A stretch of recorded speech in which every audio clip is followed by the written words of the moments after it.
15,464. That represents a further 888 people there. So we can speak now to our correspondent, Ali Fortescue, who joins us now from the newsroom. Ali, sometimes the data that comes to us at the weekends can look a little out of kilter, can't it, with what we get during the week, but a very sobering moment to reflect on the fact that nearly 15,500 people have lost their lives now in UK hospitals. Yes, that's right. Sometimes on the weekend the data can be slightly less than it is in the week because of differences in the way it's collected. Actually today it is slightly more than the number yesterday. So let me just bring you those figures that we've just had in the last few moments.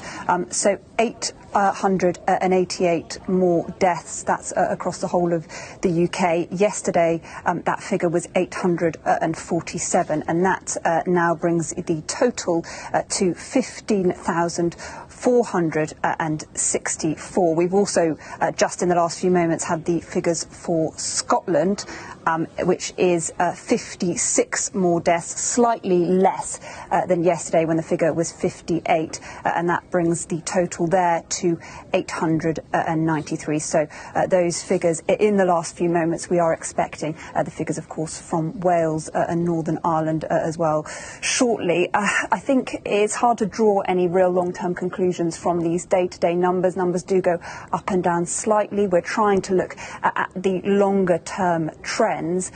That figure has gone up slightly since yesterday, the 888 figure, but I think it is still consistent with the longer-term trend that we're seeing, and that plateau beginning to start. We are starting to see the figures flattening, and if you look at that graph, you can see at the start of this month, it was taking about 2 days for the numbers to double.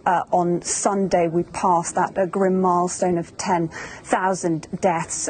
We have now passed the milestone of 15,000 deaths 6 days on, so it looks like that rate has slowed quite significantly, and now the numbers are doubling every 10 or so days. So the rate is slowing somewhat, but still we're talking about hundreds of deaths every single day, something that a few months ago would have been completely unimaginable, and we cannot lose sight of that.